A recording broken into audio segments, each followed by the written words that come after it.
Bienvenue, mesdames et messieurs, dans l'invité du jour. 12 mois que le président Félix Tshisekedi est à la tête de la RDC, la République démocratique du Congo. L'homme et sa coalition disent s'atteler à la reconstruction du pays, à sa pacification et à la lutte contre les inégalités. Que retenir 12 mois après la prise du pouvoir du président Félix Tshisekedi? Je reçois pour en parler Freddy Kita Boukoussou. Il est le président fondateur du MPPS, Mouvement du Peuple pour le Progrès Social, ancien ministre congolais de la coopération internationale, aujourd'hui vice-ministre du Plan. Il est par ailleurs membre de la coalition FCC Cash. Il est mon invité du jour. Monsieur le ministre, bienvenue à vous. Merci. Et merci d'avoir accepté notre invitation. Ce V4 janvier, le président Félix Tshisekedi aura bouclé 12 mois à la tête de votre grand pays, la RDC. Que retenir de ces 12 mois? Vous savez, le peuple congolais a beaucoup souffert de guerres à répétition, des zones de turbulence, mais le président Kabila a montré quand même sa grandeur. Il a démontré à la face du monde que c'est un démocrate. Vous parlez du président Il a organisé de bonnes élections, avec le gouvernement sortant bien sûr, pour nous amener cette alternance tant attendue depuis des années. N'oubliez pas que notre grand pays était accusé à tort ou à raison par des gens de mauvaise foi, oui, que M. Kabila allait se pérenniser au pouvoir, mais en bon démocrate, absolument, il a prouvé le contraire à la face du monde. Une attenance pacifique. Aujourd'hui, nous avons un grand leader politique, un grand opposant hier. Aujourd'hui, il est aux affaires, à la personne de son Excellence Félix Antoine Tshisekedi Tshilombo, qui est là, ça fait 1 an. Et le 24 janvier, ici, nous allons fêter l'an 1 de son avènement au pouvoir. Donc, c'est vraiment une date historique. Oui. Et beaucoup de gens ont pleuré ces jours-là. Beaucoup de gens aussi ont compris qu'il y a un temps pour tout. C'est ça. Ce rappel historique est très, très important. Ce que vous faites est très important. Vous louez la grandeur du président Joseph Kabila et vous louez aussi la grandeur de son successeur, celui qui a pris le pouvoir après lui. Mais j'ai posé la question, on va retenir quoi principalement de ces 12 mois que vous venez de faire à la tête de votre pays? D'abord, on va retenir la victoire de la démocratie, la victoire de l'unité nationale. Parce qu'hier, on était divisés. Chacun campait sur sa position. Vous ne l'êtes plus? Ben non, parce que nous avons compris que nous n'avons qu'une seule patrie, qui est notre mère, la République démocratique du Congo. Oui.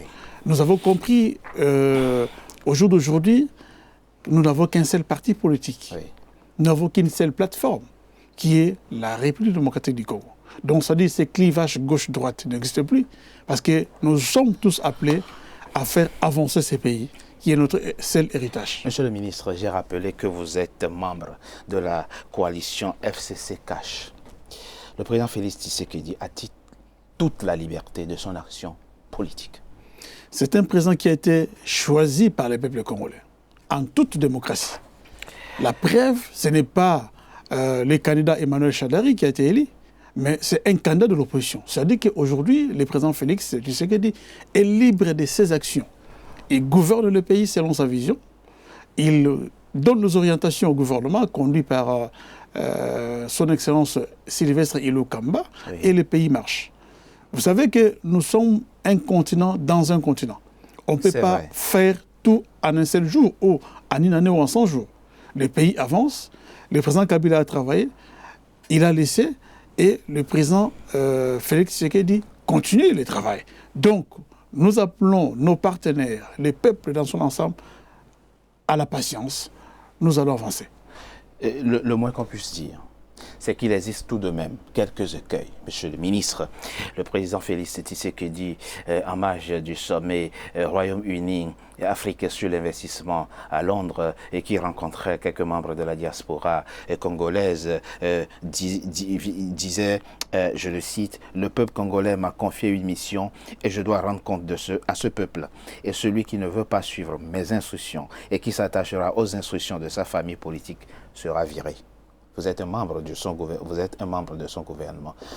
pourquoi un ton aussi offensif de la part du président? Ça veut dire qu'il y a quand même des écueils au sein de la coalition, monsieur le ministre. Écueil, c'est un peu trop dire. Vous savez, même dans la famille biologique, oui, même il y a un couple, l'homme et la femme, il peut y avoir des divergences. Mais cela ne veut pas dire que nous sommes divisés ou c'est fini, non. Nous sommes ensemble, c'est une coalition des raisons. Comme je disais tantôt, hier, chacun campait dans ses prises de position. Oui. Aujourd'hui, c'est le Congo qui nous unit.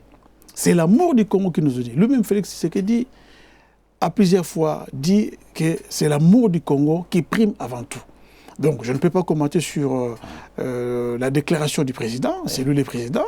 Nous sommes là pour l'accompagner tant que gouvernement et tant que peuple.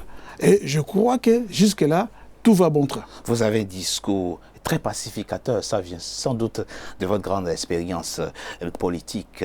Monsieur le ministre, je rappelle que vous avez été ministre congolais de la coopération internationale. Revenons à votre portefeuille ministériel, vous êtes vice-ministre du plan. Quels sont aujourd'hui les grands chantiers prioritaires du quinquennat de Félix Tshisekedi que vous avez déjà entamés? D'abord, il y a les programmes de 100 jours que le président Félix a lancés, qui marchent très bien. Il y a les routes qu'il faut réhabiliter. Et vous savez que le président Kabila a fait aussi la même chose, mais quand les gens utilisent la route, ça s'abîme un peu. Donc, on est en train de tout réhabiliter, de tout construire là où ce n'était pas construit. Il y a les travaux de saute-mouton, il y a la gratuité de l'enseignement, oui, qui beaucoup de Congolais ont applaudi. Et aussi, il y a la pacification à l'Est. Hier, on parlait de groupes armés, de couches de résistance, mais aujourd'hui, on n'en parle plus. Parce que l'armée, aujourd'hui, s'est montrée vraiment à la hauteur pour éradiquer tous ces groupes armés qui sévissaient la mort. L'armée s'est montrée à la hauteur, c'est vrai. Vous avez évoqué là quelques points importants, aussi bien sur le plan économique, infrastructure, que sur le plan social, entre autres la gratuité de l'enseignement. Mais monsieur le ministre, il y en a quand même de vos compatriotes qui parlent de balkanisation de la RDC. La RDC est-elle en voie de balkanisation? D'abord, je parle du gouvernement. Vous savez, c'est depuis 1984 qu'il n'y a jamais eu recensement de notre pays. Aujourd'hui, le gouvernement, à travers les ministères des plans, dont nous avons la charge, a déjà élaboré un plan pour le recensement, donc qui va débuter en 2020 ici, jusqu'à 2021. Il y a aussi les PNSD, les plans de développement national stratégique. Nous sommes en train de travailler, d'œuvrer pour que la population se sente à l'aise. Quand on parle de la balkanisation, oui, pour vous répondre, mais c'est imaginaire. D'accord. C'est imaginaire. Du tout. Vous savez, vous croyez que nous, tant que Congolais, nous allons nous laisser faire? Non.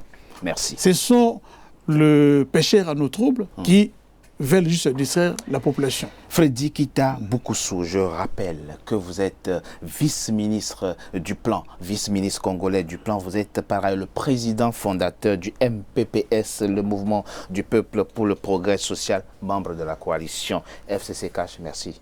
C'est moi qui vous remercie. Mesdames et messieurs, c'était l'invité du jour. Merci d'avoir été à notre compagnie. À très bientôt pour un nouveau numéro de l'invité du jour.